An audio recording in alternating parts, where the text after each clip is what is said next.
Mateus 5, a palavra do Senhor diz assim: Vendo Jesus as multidões, subiu ao monte, e como se assentasse, aproximaram-se os seus discípulos, e ele passou a ensiná-los, dizendo: Bem-aventurados os humildes de espírito, porque deles é o reino dos céus. Bem-aventurados os que choram, porque serão consolados. Bem-aventurados os mansos, porque herdarão a terra. Bem-aventurados que têm fome e sede de justiça, porque serão fartos. Bem-aventurados os misericordiosos, porque alcançarão misericórdia. Bem-aventurados os limpos de coração, porque verão a Deus. Bem-aventurados os pacificadores, porque serão chamados filhos de Deus. Bem-aventurados os perseguidos por causa de justiça, porque deles é o reino dos céus. Bem-aventurados sois, quando por minha causa vos injuriarem e vos perseguirem, e mentindo, disserem todo o mal contra vós. Regozijai-vos e exultai, porque é grande o vosso galardão nos céus, pois assim perseguiram os profetas que viveram antes de vós. Pai, nós te louvamos nessa noite, te agradecemos pela tua palavra. Senhor, revela, Senhor, o teu querer, revela a tua vontade, fala conosco hoje, Senhor Jesus, que nós possamos aprender de ti, que nós possamos ter mais de ti, Senhor Jesus, por isso que eu diminua e o Senhor cresça. Fala conosco, Senhor. Ministra, Deus, os teus propósitos, ministra, Deus, a tua graça, Senhor, sobre as nossas vidas, que nós possamos aprender mais de ti, que nós tenhamos mais de ti, Senhor Jesus, e que hoje, Senhor Jesus, o Senhor fale conosco, e que nós possamos ter uma ceia abençoada, Senhor Jesus, debaixo, Senhor, de uma palavra sobre as nossas vidas. É o que te pedimos e te louvamos em nome de Jesus. Amém. Os irmãos podem se sentar. Louvado seja o nome do Senhor. Então hoje eu quero falar sobre as bem-aventuranças. Isso é uma trilha para a verdadeira felicidade. Todos que estão aqui procuram a felicidade. Jesus aqui no Sermão do Monte, ele dá o segredo da verdadeira felicidade. Jesus aqui, ele está estabelecendo o reino dos céus. Jesus está estabelecendo o reino de Deus. E ele está aqui nesse trecho mostrando características que nós temos que ter. Características daqueles que são conhecidos pelo nome do Senhor. Porque, por exemplo, irmãos, toda nação, ela tem a sua constituição, não é verdade? Todos os povos têm suas leis, todos os povos têm suas culturas, todos os povos têm seus valores, têm suas leis. E o mesmo, irmãos, não é diferente com o reino de Deus. Nós estamos aqui anunciando o reino. Nós estamos falando de um reino que virá, um reino que já tem se estabelecido, o reino de Deus sobre as nossas vidas. E quando Jesus está aqui, quando Jesus ele proferiu o Sermão do Monte, ele estava estabelecendo agora a constituição do seu reino. Então, quando Jesus está dizendo aqui, esse sermão, são os princípios fundamentais para aqueles que são os seus discípulos e querem viver de acordo com a sua vontade. Porque você vê que lá no verso 1, lá na parte B, fala assim: aproximaram-se os seus discípulos, e ele passou a ensiná-los. Então os discípulos também se aproximaram, e Jesus agora vai começar a dizer as características, né, daqueles que pertencem ao reino de Deus. E certa vez lá em Mateus capítulo 18, a gente já falou sobre isso, os discípulos de Jesus, eles perguntaram para Jesus: quem seria o maior no reino dos céus? E é interessante notar que aqui mesmo, nesse capítulo de Mateus, no versículo 19, na parte B, Jesus, ele está continuando ainda falando, né, sobre ser o sal da terra, a luz do mundo. Mas lá no versículo 19, na parte B, Jesus vai dizer assim, Jesus já havia dado a resposta, porque os discípulos perguntaram lá em Mateus 18, ele fala assim, aquele porém que cumprir e ensinar será chamado grande no reino dos céus. Então, Jesus está proferindo um sermão. Jesus está dizendo de características daqueles que são do reino de Deus. Então, ele está afirmando agora que todo aquele que praticar, todo aquele que ensinar esses princípios que ele disse, e esses mandamentos, será considerado grande no reino dos céus. E é isso que Deus espera de nós. Termos características que demonstrem que pertencemos ao seu reino. Então é sobre isso que eu quero falar nessa noite, sobre termos características, sobre eu e você termos características que dizem que nós somos de Cristo. Por exemplo, irmãos, vamos lá, como eu sempre gosto que vocês me ajudem. Qual é a grande característica de um japonês? Que a gente identifica ele. A gente fala, esse é japonês. O olho puxado. E um alemão, a gente fala assim, é o alemão. Cabelo, né? Isso aí, a gente fala do cabelo. Tem aqueles que vão falar do olho, mas um cabelo. E os árabes? A barba, muito bem, a barba, tem aqueles que vão dizer o nariz, né? Normalmente eles têm um nariz mais avantajado, né? Agora eu vou perguntar para vocês, e o povo de Deus? Como você pensa agora, né? A gente falou assim agora, né? Nós estamos falando de um reino, nós estamos falando de características do reino. Então, a gente vê que em cada reino, quando a gente considera povos e nações, cada um tem uma característica, e nós conseguimos identificar essa característica. Mas eu quero perguntar para vocês, eu quero que vocês pensem, e o povo de Deus? E quando a gente fala povo de Deus, eu me incluo, você se inclui, amém? Glória a Deus, você está incluso nisso. Então, como você pensa que deveria ser um verdadeiro cristão? Quais seriam as principais características dos discípulos de Jesus? Glória a Deus. As vestes, ó, os irmãos estão. Glória a Deus, irmãos. Estou gostando de ver. Vamos lá, a gente vai tratar sobre isso. Aqui nesse sermão que a gente leu, Jesus ele está falando de 8 características, se você ler direitinho, que ele trata da natureza do povo de Deus, das características que deveriam ser comum a todos nós, tá, irmãos? Isso inclui cada um de nós que estamos assim, aqui. Então você vai começar a olhar se você hoje tem essa característica aí que o Senhor ele está enumerando para a gente, diversas características.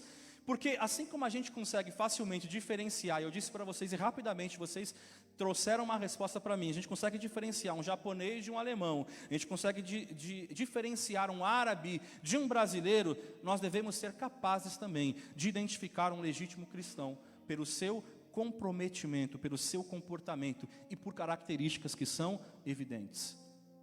De falar assim, ali vai um servo do Deus Altíssimo. Só que as pessoas olham para nós e olham e falam assim, ali vai um servo do Deus Altíssimo, ali é um servo de Deus. Infelizmente, irmãos, o cristianismo, ele tem se afastado do padrão original de Jesus, daquilo que Jesus tem ensinado, ao ponto de que a maioria não vive nesse nível. E o pior ainda, irmãos, as pessoas, incluindo cristãos, muitos eles pensam que viver como um legítimo cristão são casos excepcionais. E é triste dizer isso. Você fala assim, não, ali eu vejo Deus naquela vida. Eu vejo o Senhor naquela vida. Mas é triste quando a gente fala assim, não, são casos excepcionais, esses são casos à parte. Esse aí é diferenciado. Mas é exatamente assim que Deus quer que a gente seja. Diferenciado. As pessoas têm que olhar e ver e nos ver como pessoas diferentes. Então eu vou tentar falar, irmãos, resumidamente, de 8 características que precisamos ter. Então, normalmente eu gosto de deixar 3 pontos. Então hoje eu vou deixar 8 pontos para vocês. Então se eu falo 3 pontos em 1 hora, então vocês vão calculando que hora que vocês vão embora hoje, amém? Então hoje a gente não tem pressa para sair da presença do Senhor. Mas vamos lá, irmãos, eu vou tentar ser bem sucinto para trabalhar sobre esses pontos, para que a gente possa entender. E a primeira característica que o Senhor está falando daqueles que são discípulos do Senhor, está no versículo 3, ele começa falando assim, bem-aventurado os humildes de espírito, em outras traduções vão dizer os pobres de espírito, porque deles é o reino dos céus. Então, quem são os pobres de espírito, irmãos? Não significa aqui, e a gente vai desmistificar algumas coisas, que às vezes a gente fala assim, pobre de espírito é aquele que é pobrezinho, né? Não significa que Jesus não está falando daquele que significa ter pobreza material. Então, sim, o Senhor pode te fazer próspero. Então, pobre de espírito não é aquele que é pobre, que não tem dinheiro, né, que passa aperto o tempo todo. Não é também, pobre de espírito não é ser culturalmente ignorante. Né? Então, eu não vou estudar mais, não vamos estudar mais, porque o Senhor falou que bem-aventurados são os pobres de espírito. Então, não vamos estudar mais, não precisa mais ninguém para a escola, vamos ficar no oba-oba, não vamos saber ler e escrever, porque o Senhor falou que felizes são os pobres de espírito. Também não quer dizer isso. E não tem um pouco, irmão, significa ser naturalmente humilde. Porque a gente, né, se você já se considera humilde, então de alguma coisa já está errada aí. Então você vai ter que rever o teu cristianismo. Significa, irmãos, em primeiro lugar, ser livre de orgulho.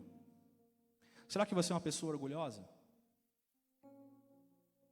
Significa, por isso mesmo, reconhecer a sua absoluta e total necessidade espiritual diante de Deus. Eu vou dar um exemplo para você, na palavra do Senhor, para você entender o que eu estou dizendo hoje. Lucas capítulo 18, o versículo 10, vai dizer assim, Jesus vai contar ali uma história. Ele vai dizer assim: 2 homens subiram ao templo para orar. Um era fariseu e outro publicano. O fariseu, em pé, orava no íntimo: Deus, eu te agradeço, porque não sou como os outros homens, ladrões, corruptos, adúlteros, nem mesmo como este publicano. Jejuo 2 vezes por semana e dou o dízimo de tudo quanto ganho. Mas o publicano ficou à distância. Ele nem ousava olhar para o céu, mas batendo no peito, ele dizia: Deus, tem misericórdia de mim, que eu sou pecador. Eu lhes digo que este homem, e não outro, foi para casa justificado diante de Deus, pois quem se exalta será humilhado, e quem se humilha será exaltado.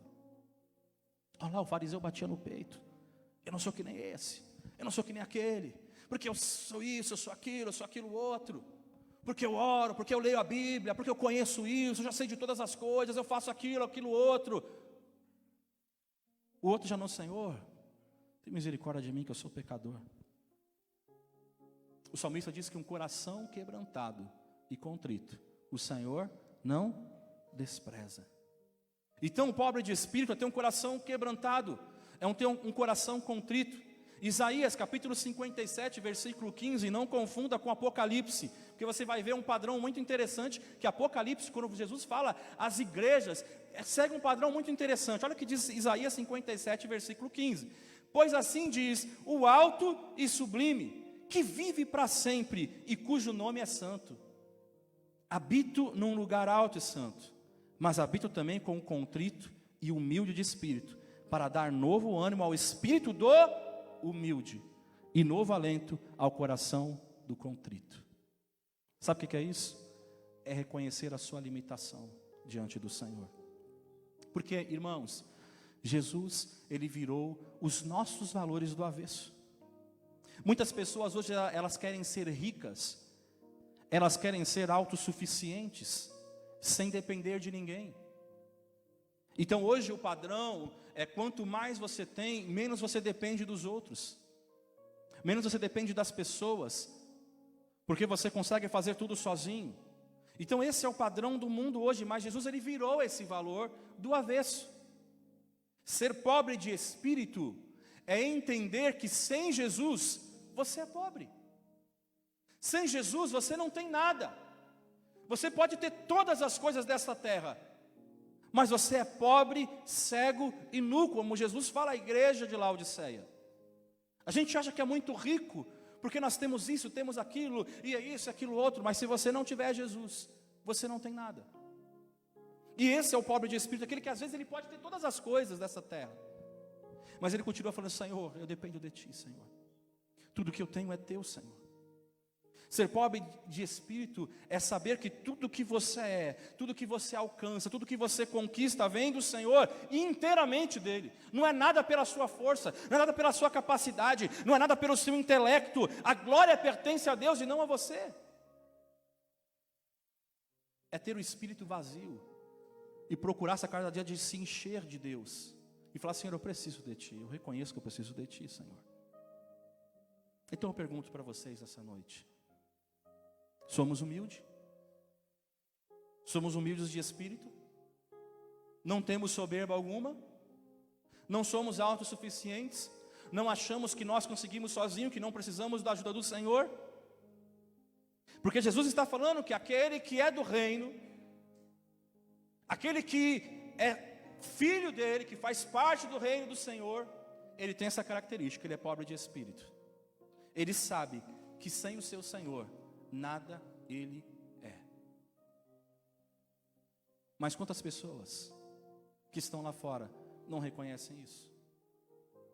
Quantas pessoas lá fora, elas não entendem isso? Quantas cadeiras que nós temos vazias hoje são pessoas que não reconhecem a necessidade de Cristo, porque muitos se acham autossuficientes: eu não preciso. Ir na casa de Deus é para os fracos. Eu não sou fraco, eu não preciso. Eu não sou pobre de espírito. Será que nós temos tido um coração humilde, quebrantado e contrito diante do Senhor? Porque o Senhor está falando, se você é alguém assim, você é bem-aventurado, porque você pertence ao reino dos céus. E aí Jesus continua, versículo 4: bem-aventurado os que choram, porque serão consolados. Olha que característica linda que ele está falando agora, de quem é do reino. Eles choram. Ah, então isso é fácil, pastor. Todo mundo chora. A criança já nasce chorando, né? Você tira ela, já está chorando. Mas esse choro, além de incluir, irmãos, causas naturais, e hoje nós estamos falando, a gente está fundamentando hoje, nosso entendimento hoje é voltado para quê? Para cidadão do reino dos céus, amém?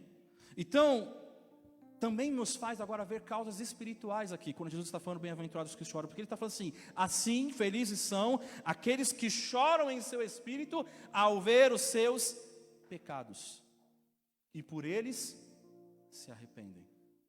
Porque quando você se arrepende de alguma coisa, qual é a grande característica de alguém que está arrependido de uma atitude que fez? Começa a chorar. Eu lembro de crianças, né? Já vi crianças. Eu não sei se eu já fui assim, talvez meus pais vão lembrar, mas quando você faz uma coisa errada, você já vai arrependido, já vem a criança assim, né? Já vai segurando o bumbum, né? Já vai tipo assim, eu vou apanhar agora, já está arrependida. Eu sei que eu fiz, eu sei que existe uma consequência. Então elas já chegam arrependidas. Então essa é a característica que Jesus está dizendo. Cada pessoa que ao reconhecer os seus pecados em sua vida chora. Cada pessoa que reconhece os seus pecados, ela se arrepende. E o Senhor está falando assim, e por ele serão consolados. Isso me faz lembrar, irmãos, um dia que eu sentei com o Felipe, eu conversei com ele, acho que eu já falei isso, e ele tinha feito uma coisa errada, e eu fui na Bíblia, fui na palavra, conversei com ele, até a Rita olhou, do tipo assim, foi quase 1 hora ali com ele, conversando, foi ver se tipo, tinha acontecido alguma coisa, ela achou, não, ele não vai bater, vai só conversar. Estou conversando com ele, explicando na Bíblia, aí eu falei para ele, agora você vai baixar aí a sua calça, e o papai vai te dar umas palmadas no bumbum. Doeu, né, irmão? Na hora você pensa assim, oh, mas bati, ele começou a chorar, aí o senhor está me lembrando exatamente disso, aí o senhor bate, mas sabe o que eu fiz? Eu não saí do lado dele. Ele começou a chorar, depois eu fui, abracei ele, falei assim, papai fez isso para que você aprenda, mas não quer dizer que o papai não te ama, e o papai está aqui do teu lado. Bem-aventurado os que choram, porque serão consolados. E esse choro, irmãos, não acontece uma única vez, quando a gente se converte. Não, irmãos. É durante toda a nossa caminhada cristã. Toda vez que a gente peca, toda vez que pecamos, experimentamos a dor, experimentamos a tristeza de ofender a Deus. E se a gente é verdadeiro cristão, a gente se arrepende. A gente chora e fala, Senhor, eu feri o teu espírito, Senhor. Eu fui contra a tua palavra. Então, feliz é aquele que chora pelos seus pecados e sente tristeza diante de Deus pelas mazelas do seu coração. Mas aqueles que se aproximam de Deus conscientes da sua total necessidade, aqueles que se aproximam de Deus lamentando pelos seus pecados, são felizes. Porque eles recebem o consolo do Senhor e também a herança do reino dos céus. E isso, irmãos, é tão urgente. Eu vejo isso que é um assunto tão urgente, o ensino da palavra a respeito do pecado, a respeito da necessidade de arrependimento para se alcançar o perdão. Eu estava conversando com a minha esposa isso. Quantos ministérios, quantos lugares que nós ouvimos aí. Eu quero que você faça uma rápida varredura aí. Quantos falam da necessidade de arrependimento? Quantos falam que a gente tem que renunciar ao pecado? Quantos lugares que tem pregado, quantos púlpitos que tem silenciado a respeito desses ensinamentos? Foi falado aqui na palavra de oferta, de que o Senhor Ele abençoa.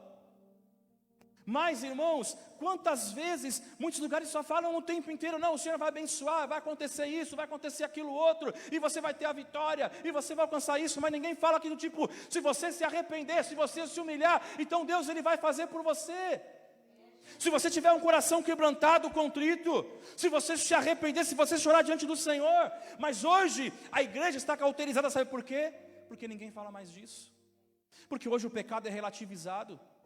Porque hoje nós aceitamos tudo facilmente. Quantas pessoas têm se silenciado disso? E a consequência disso são corações duros. A consequência disso é uma igreja por muitas vezes quebrada. Porque permite o pecado. Porque permite as coisas acontecerem. Porque o foco é só isso, é só aquilo. Quando nós precisamos pregar o reino de Deus, Jesus veio para anunciar o reino dele. Ele veio ensinar o reino. Então feliz é aquele que tem o desejo de crescer e se aprofundar no conhecimento do Senhor. Os verdadeiros crentes, irmãos, não são felizes com pouco de Deus. Mas nós temos nos tornado uma geração rasa, que está tudo certo, eu já sei, isso daqui está muito bom. Mas nós nos entristecemos, porque ansiamos mais por Deus, porque queremos mais, porque a gente gosta de ver um filme, quando o filme está no final, a gente fica triste, porque o filme acabou, a gente gostou tanto, a gente está, fazendo alguma coisa que nós gostamos, e aí quando chega no final, poxa, já acabou, poxa, que chato. Agora é difícil você ouvir, quando alguém está na casa do Senhor, fala assim, poxa, o culto acabou, que chato. Só a Rebeca na vigília. Falou assim, acabou?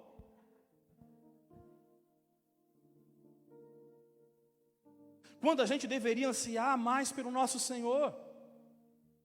Então o Senhor está falando, bem-aventurados que choram, porque eles serão consolados. Você tem chorado? Você tem chorado pela presença do Senhor? Você tem chorado por estar mais perto do teu Senhor? Bem-aventurados que choram, porque serão consolados. E o Senhor ainda tem uma recompensa, Ele tem uma herança que é o reino dos céus. Aí, versículo de número 5. Bem-aventurado os mansos, porque herdarão a terra. Estou fazendo bem resumido, hein, irmãos? E é interessante que aqui Jesus está fazendo uma referência também ao Salmo 37 de Davi, lá no verso 11. Que ele está falando dos mansos herdarão a terra. E eu não vou entrar aqui, eu vou deixar para a presbítera Rita, que gosta de trabalhar isso no estudo bíblico. E Jesus está falando que bem-aventurados são os mansos. E ser manso, irmãos, uma pessoa mansa é uma pessoa que tem controle de si mesma. Porque a gente pensa de uma pessoa mansa, não, aquela pessoa quietinha, tranquila. Não, ele é manso para falar, tranquilo. A gente usa isso, né? O manso, ele tem força. Mas ele usa essa força para o bem. Não para o mal. É alguém que tem domínio próprio.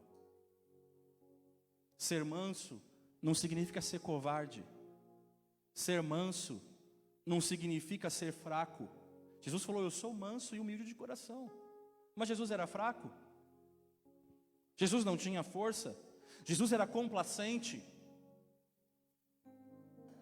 Às vezes a gente acha que ser manso é ter uma atitude de compromisso com a paz a qualquer custo. Então vamos ter a paz a qualquer custo. Não interessa o que aconteça. Qualquer preço vamos ter a paz. O manso é alguém que não se entrega à ira. O manso é alguém que não se entrega à cólera. É alguém que procura a paz, sim, e fazer o bem, que confia no Senhor, que espera no Senhor e que aguarda o caminho dele. A mansidão, ela diz respeito, irmãos, a alguém que se empenha em defender a verdade. E Jesus defendeu a verdade. Isso é ser manso. Não quer dizer que você vai sair gritando, mas não quer dizer que você vai ficar quieto e ser complacente com as coisas que acontecem que estão erradas. Muitos dos mártires, irmãos, que conhecemos, foram homens fortes, mas também foram mansos. A Bíblia vai falar de quem? Moisés. Vamos falar que o Moisés foi um homem manso? Mas ele demonstrou a coragem dele quando ele enfrentou Faraó. Ele mostrou a força dele diante de Faraó. A força dele quando ele teve que enfrentar o deserto. Ser manso é não se orgulhar de si mesmo e nem exigir coisa alguma para si. É ter a mesma atitude que Jesus teve. A mansidão implica em um espírito de ensinar, de falar, que é paciente, que é longânimo. Ela é um fruto do Espírito, sendo gerado dentro do homem. O homem olha para dentro de si e ele vê a necessidade de diminuir para que o Senhor cresça. Mas hoje, né, irmãos, no mundo, a mentalidade é de impor-nos sobre os outros. Então eu vou me impor sobre a pessoa, porque eu tenho autoridade, porque eu tenho poder, porque eu tenho isso, porque eu tenho conhecimento, eu tenho aquilo. Então, o que é natural? A pessoa, a gente usa até o termo, né, popular, não, ele quer se crescer para cima de mim, ele quer se achar em cima de mim, porque essa é uma primícia do mundo. Essa é a mentalidade do mundo, de impor-nos sobre os outros. Mas o que o Senhor está nos ensinando é que quanto mais influência, quanto mais poder, quanto mais posição alguém tem, aí é que ela tem que se curvar e abaixar para servir a todos com humildade. Porque hoje o mundo pertence aos arrogantes, aos valentes, aos fortes. Mas o Senhor diz o quê? Que a terra no fim, ela vai ser herdada por quem? Pelos mansos, gentis e humildes. Quando a gente se torna manso, a gente não se preocupa só com o nosso próprio interesse. Uma pessoa mansa, ela não busca apenas os seus interesses, mas ela olha para o próximo. E aí? Será que nós temos essa característica? Será que as pessoas olham e falam assim, opa, esse aí tem essa constituição? Versículo 6. Bem-aventurados que têm fome e sede de justiça, porque serão fartos. Esse é complicado. A gente fala, sede de justiça, é fazer as coisas certas e tal, aquela coisa toda, é aplicar a justiça. Vamos lá, ter fome e sede é uma condição básica para crescimento. É ou não é verdade? Para todo ser humano. Se você não comer, se você não beber, você não cresce. Ter fome e sede de justiça é desejar ser como o homem descrito no Novo Testamento. O novo homem, a imagem de Cristo, que anela por ser santo e ter mais a natureza de Deus em si. Ter fome e sede de justiça é desejar ser livre do próprio eu, do pecado que separa de Deus. Isso é ter fome e sede de justiça. Eu tenho fome e sede da justiça de Deus, do Senhor para a minha vida. Mas irmãos, nem todos que se dizem cristãos, que falam que servem a Deus, possuem essa fome e sede de justiça. Muitos caminham, irmãos, e com fome e sede de bênçãos. Eu tenho fome e sede de dinheiro. Eu tenho fome e sede de milagres. Então eu sirvo a Deus porque eu tenho fome e sede de milagres. Eu tenho fome e sede de poder. Eu tenho fome e sede de outras coisas mais, menos da graça do Senhor. E hoje eu te pergunto, você tem fome e sede do quê? A maior causa da fraqueza espiritual das pessoas hoje é a falta crônica de apetite e sede espiritual. Eu não tenho sede espiritual. Eu não quero buscar a Deus. Eu não me esforço para buscar a Deus. Nós nos conformamos com o nível que estamos. Vamos só uma vez na igreja, está ótimo. Porque aí você vai perguntar para o irmão e falar, não, eu busco a Deus. Porque Deus está em todos os lugares, sim, mas eu pergunto, você está buscando a Deus mesmo? Seja sincero com você, não está, irmão.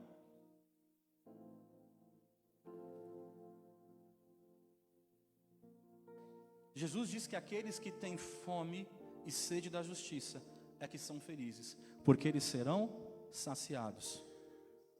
Ou seja, serão saciados daquilo que anseiam, que desejam. O que você anseia?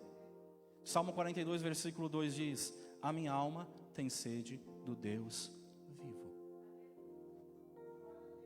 A minha alma anseia pelos atos do Senhor. O salmista diz isso. O que você tem sede? Do que você tem fome?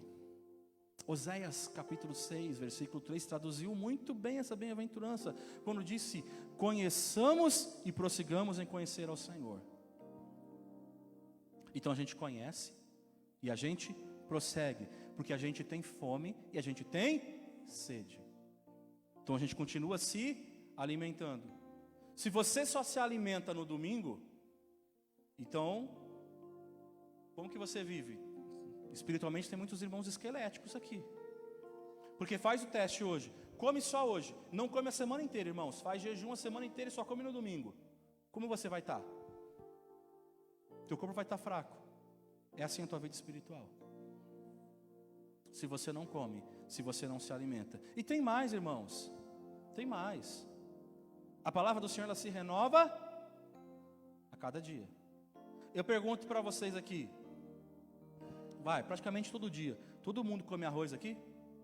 Amém? Praticamente todo dia, não é? Talvez tenha um dia que você muda, mas normalmente o arroz e o feijão tá lá. Você come todo dia. Ou um dia é arroz, outro dia é macarrão, outro dia é só salada. Vamos tentar fazer um prato aí, um cardápio.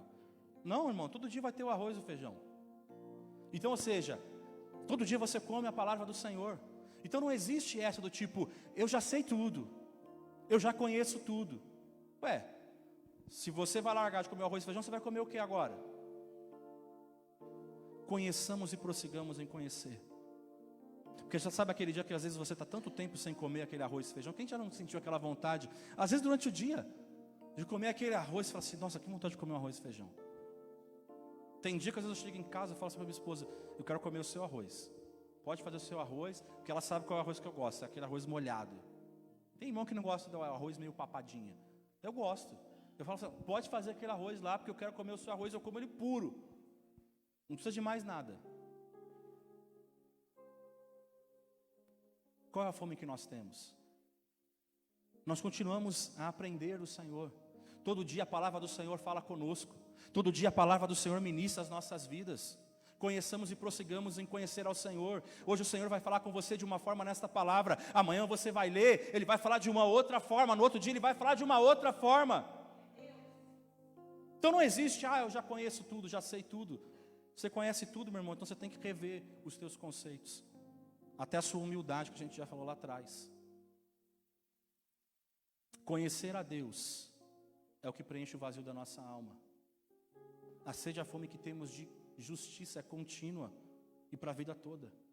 E em certa medida seremos sim saciados, porém sempre vamos desejar mais por Deus em nós. Que a gente cultive essa sede, essa fome.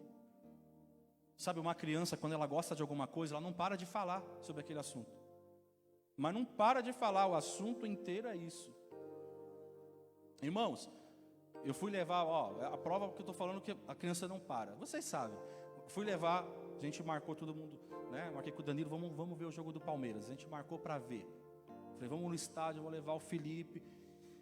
Pensa o seguinte, a noite inteira falando disso, ele acorda de manhã falando disso, aí quando a gente vai à noite no carro, irmãos, eu não precisei abrir minha boca. Eu saí de casa até chegar lá na Barra Funda, eu não precisei abrir minha boca, porque ele falou o tempo inteiro. Falou o tempo inteiro do jogo, acabou o jogo, você achou agora acabou. Não, voltou o caminho inteiro falando, você não dorme, irmão. Está tranquilo, você pode dirigir por horas.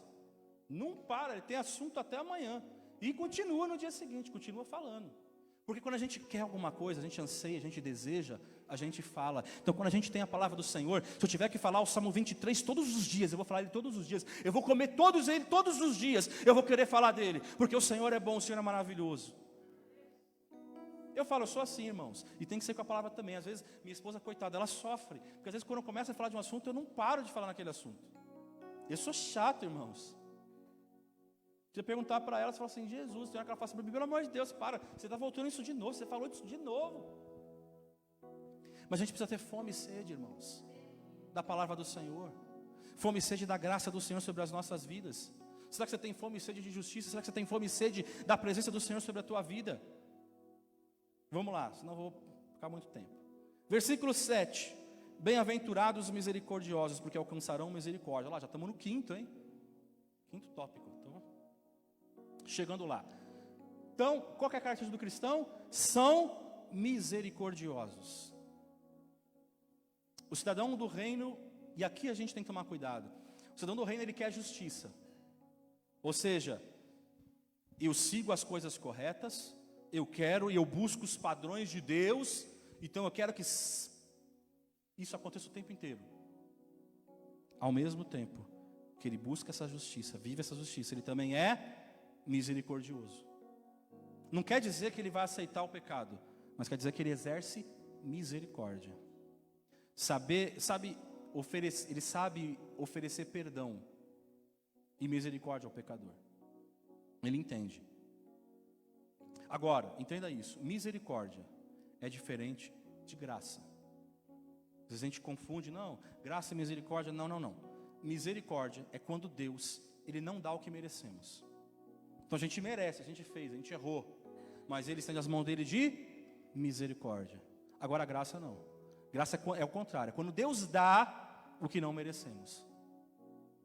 Nós somos pecadores, nós não merecemos, mas Ele nos deu a salvação, o direito de sermos chamados filhos de Deus. Então que você guarde isso na sua memória hoje. Misericórdia é quando Deus não dá o que merecemos, e graça é quando Deus dá o que não merecemos. E é interessante quando falamos de justiça, porque a gente pode se tornar implacável no castigo, na punição aos faltosos, mas Jesus agora está equilibrando esse ensino, para que a gente aprenda o quê? A ter o equilíbrio de exercer a misericórdia. Então a gente fala, é uma balança do Senhor, há casos e casos, há situações e situações, aprender a exercer misericórdia, no tempo certo, irmãos, na medida certa. O cristão, ele pode ter a oportunidade talvez de se vingar de alguém, de se vingar de pessoas que o feriram, mas ele não vai fazer. Glória a Deus, ninguém aqui faz isso, ninguém se vinga de ninguém, né? Glória a Deus. Se alguém nos fere, a gente não se vinga de ninguém, a gente não, né? Não deixa, não, vai acontecer a situação, eu vou dar uma cutucada. Não. Glória a Deus, ninguém aqui faz isso, irmãos. Ele tem o poder, muitas vezes ele vai ter a oportunidade de se vingar, mas ele não fará, mesmo que ele tenha condições, e talvez até poder para fazê-lo. Sabe aquela pessoa que fala assim, tudo bem, hoje você está no poder, amanhã eu vou estar, e quando eu estiver no poder, já era, amigão, cai fora. Ele sempre estenderá a mão de misericórdia para todas as pessoas, e eu te provo isso. 1 Samuel, capítulo 24, versículo 1, a gente vai ver uma história bem conhecida, que diz assim, 1 Samuel 24, 1, tendo Saul voltado de perseguir os filisteus, foi-lhe dito, eis que Davi está no deserto de En-Gedi. Tomou então Saul 3.000 homens escolhidos entre todo Israel, e foi ao encalço de Davi e dos seus homens, nas faldas das penhas das cabras monteses. Chegou a uns currais de ovelha no caminho, onde havia uma caverna, entrou nela Saul a aliviar o ventre. Então ele estava lá fazendo xixi, irmãos. Outra coisa. Ora, Davi e os seus homens estavam assentados no mais interior da mesma. Então os homens de Davi lhe disseram, hoje é o dia do qual o Senhor te disse, eis que te entrego nas mãos o teu inimigo, e far-lhe-ás o que bem te parecer. Então agora Davi, chegou o seu dia, você vai pegar Saul, você vai matar Saul, e você vai virar rei, agora vai acabar, agora o Senhor vai colocar os inimigos nas tuas mãos. As pessoas estão dizendo isso para Davi. Aí o que vai acontecer? Levantou-se Davi e furtivamente cortou a orla do manto de Saul.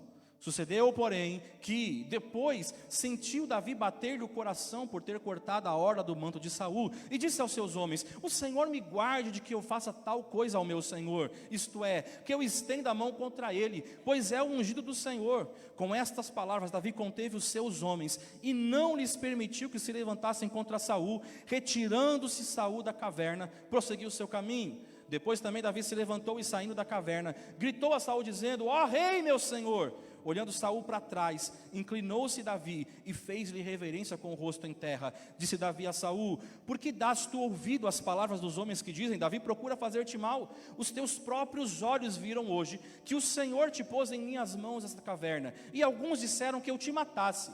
Porém a minha mão te poupou, porque disse, não estenderei a mão contra o meu Senhor, pois é ungido de Deus.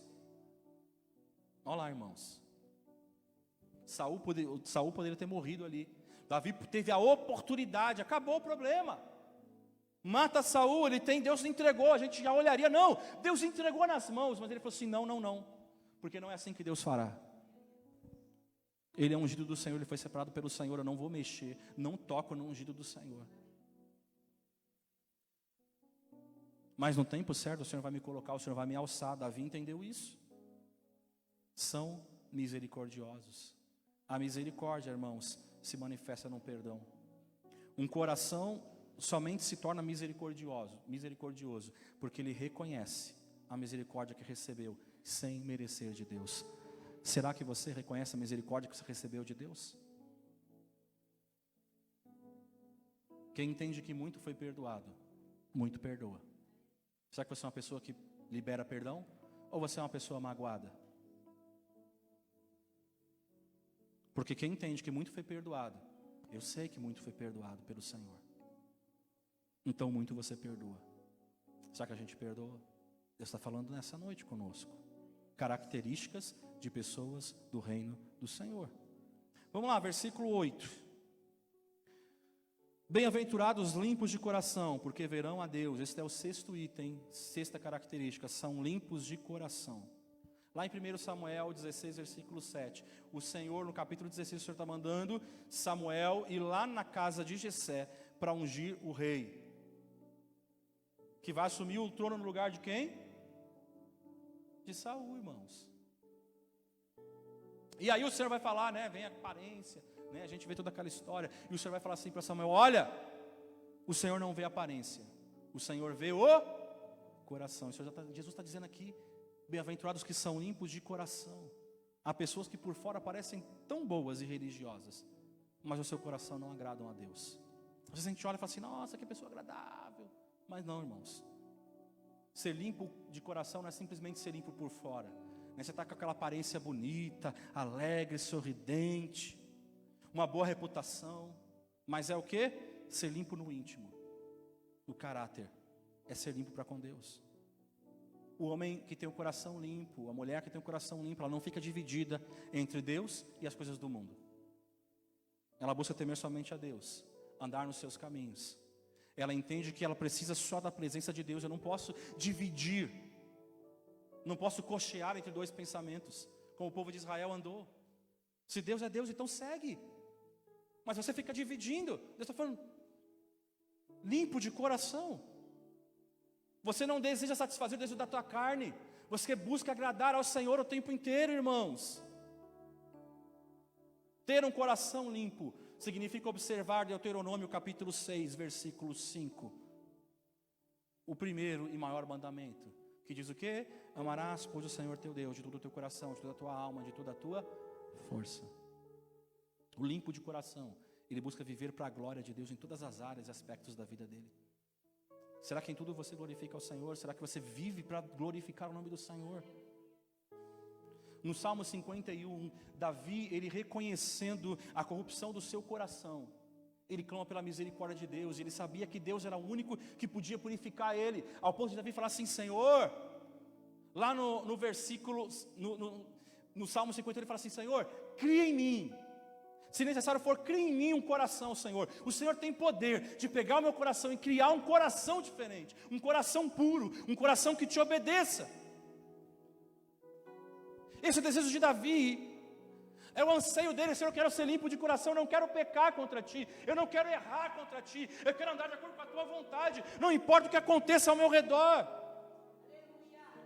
E Deus, Ele limpa o nosso coração. Se você clamar, Ele limpa o teu coração, Ele limpa, irmãos. Mas também a gente não pode deixar de exercer a nossa parte.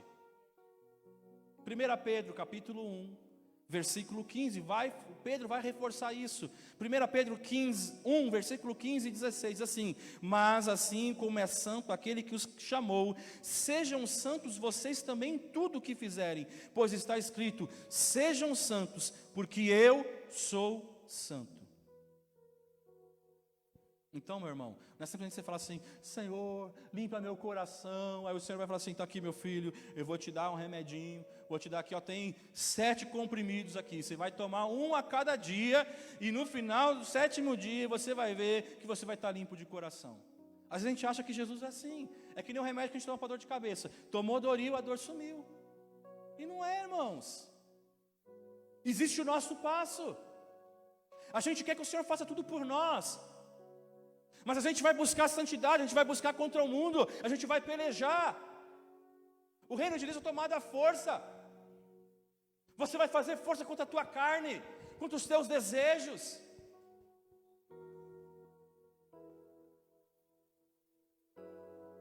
Às vezes é difícil, irmão, falar assim, poxa, hoje é sexta-feira, eu vou na vigília. Ah, mas poxa, hoje é sexta-feira, sextou, pastor. Trabalhei a semana inteira. É isso, às vezes você fala assim, poxa, eu vou vencer minha carne, eu vou buscar Deus, eu vou orar, eu vou clamar, eu vou me santificar, porque o Senhor falou, sede santos, porque eu sou santo. Essa consciência nos leva a buscar santidade. E compreendemos que sem santidade não veremos a Deus. Sem santidade não ouviremos a voz do Espírito Santo falando conosco, irmãos. Será que a gente tem essa característica? Somos limpos de coração? Versículo 9, estou quase acabando. Bem-aventurado os pacificadores, porque serão chamados filhos de Deus. Pacificadores jamais promovem conflito.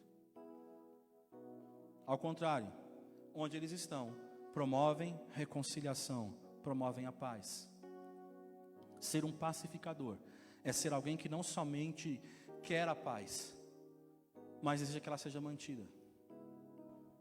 Não é ser isqueirinho, irmãos. Tem aqueles irmãos que quando vê que o negócio está pegando, ele é isqueirinho. Olha lá, está falando de você. Olha lá, fica cutucando.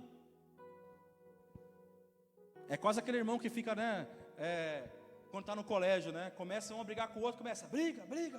Olha lá, falou de você, vai deixar quieto. Olha, não sei o quê, e começa a ficar... Não, isso não é ser pacificador, irmãos. O pacificador, ele sabe que existem sempre dois lados. Ele não tira conclusões precipitadas. Ele não toma partido. Porque senão ele não é pacificador. Se o Edmilson chega e fala uma coisa para mim, de alguém, e eu falo, não, porque eu falo, porque não sei o que, é isso, é aquilo. Eu nem ouvi o outro lado, mas o Edmilson falou e está tudo certo. Eu sou pacificador, irmãos? Eu estou alimentando ainda a ira do meu irmão, então. Isso não é ser pacificador. Ele escuta, ele sabe, tem dois lados. Ele busca fazer com que o consenso seja estabelecido, de modo que a paz seja restabelecida. Aí você vai falar assim, não, mas aí ele defendeu aquele porque ele gosta daquele em detrimento do outro. Não, o pacificador não faz isso. Ele traz o concílio, o consenso, mas sem prejuízo da verdade. E qual é a verdade? Que provém de Deus, irmãos. A palavra de Deus. A palavra de Deus é a verdade. Entenda algo. Deus é um pacificador. Ele pacificou um relacionamento que foi quebrado pelo pecado através do sangue de Jesus. Ele pacificou um relacionamento, estava quebrado, irmãos. O pecado entrou, nos fez separação.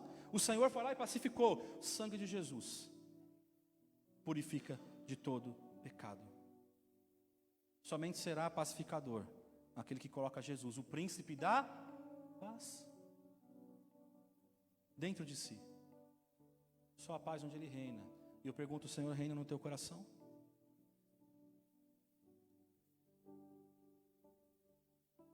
Por último, irmãos, versículo 10. Bem-aventurados os perseguidos por causa da justiça, porque deles é o reino dos céus. Bem-aventurados sois quando por minha causa vos injuriarem e vos perseguirem, e mentindo disserem todo mal contra vós.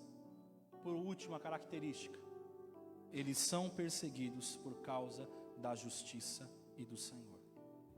Pode parecer, irmãos, depois que a gente discorreu de tudo isso aí, a gente falou resumidamente, pode parecer que quem demonstra em suas vidas essas características de discípulo de Jesus vai ser sempre amado. Ai, que bênção. Ai, aquele irmão como ele é abençoado. Ai, que coisa linda. Ele vai ser bem aceito, né? Ai, ele é tão manso, ele é tão humilde de coração, ele é tão limpo, ele é tão pacificador. Não, irmãos. Pelo contrário, não é assim que acontece. Jesus, ele foi perseguido por se posicionar de um modo que confrontava a religião. Jesus confrontava. E aí a gente volta lá, né? Os mansos. Jesus, ele confrontava, e ele era manso. Então Jesus, ele confrontava o sistema religioso daquela época. Ele mostrava que estava errado. Ele confrontava a igreja, o judaísmo. daquela época? Será que nós somos pessoas que nos posicionamos? Porque muitas vezes a tua posição vai confrontar valores. A tua posição diante do Senhor vai confrontar até a igreja. Mas você está pautado aonde? Na palavra, não é no achismo. É na palavra de Deus. Jesus, quando confrontava, ele confrontava na palavra. Mas será que nós agimos dessa forma? Temos medo de sermos perseguidos. Temos medo de que alguém fale da gente, que fale alguma coisa. Muitas pessoas, irmãos, vão sofrer perseguição nesse mundo. A gente vai sofrer perseguição no mundo por causa das nossas condutas que são pautadas no princípio cristão. Vamos sofrer, talvez, perseguição dentro da própria igreja. Sim, é comum acontecer. Mas sabe o que você tem que falar? Em vez de você ficar chateado, eu vou parar porque estão me perseguindo. Não! Você tem que falar, louvado seja o nome do Senhor, porque eu tenho as características de Cristo sobre a minha vida. Porque eu estou andando em verdade, eu estou andando de acordo com o querer do Senhor.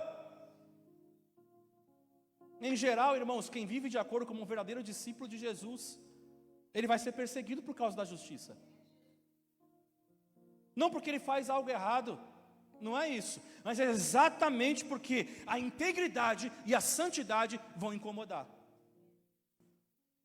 Jesus disse que comunhão, Paulo do Senhor vai dizer que comunhão a luz com as trevas? Nenhuma, irmãos.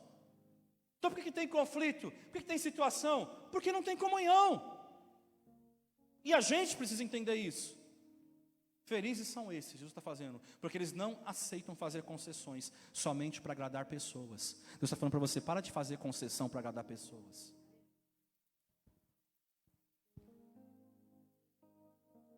Vivam de modo a agradar a Deus. Se eu tenho fundamentação da palavra, então viva de acordo com a palavra, porque a palavra do Senhor é a maior revelação para as nossas vidas. A palavra do Senhor é viva e eficaz. E isso, segundo o apóstolo Paulo, é um privilégio. Filipenses capítulo 1, versículo 29, vai dizer assim: porque nos foi concedido, olha que coisa linda, irmãos, porque nos foi concedida a graça de padecerdes por Cristo, e não somente de crerdes nele. Então, irmãos, é uma graça você sofrer perseguição. É uma graça você sofrer, as pessoas te injuriarem, falarem mal de você. Glória a Deus, irmão, vai glorificar o Senhor. Todo aquele que quiser seguir a Jesus fielmente será perseguido. Seu estilo de vida incomoda? Precisamos ser sal e luz. Ir na contramão da corrupção desse mundo, que tem atacado os valores dados pelo Senhor. Vamos ficar de pé nessa noite. Hoje é noite de Santa Ceia. Eu vou concluir contando uma historinha para vocês sobre o Sermão do Monte. Uma história de alguém que conhece ao Senhor, alguém que é discípulo do Senhor. Porque as bem-aventuranças, elas pintam um quadro do discípulo de Jesus. Então a historinha é a seguinte, e vai se resumir em todos esses 8 tópicos que nós falamos. O cristão verdadeiro, que segue a Cristo, ele é humilde de espírito. Ele reconhece sua pobreza espiritual e chora por causa dela. Isso o torna manso, gentil nos seus relacionamentos.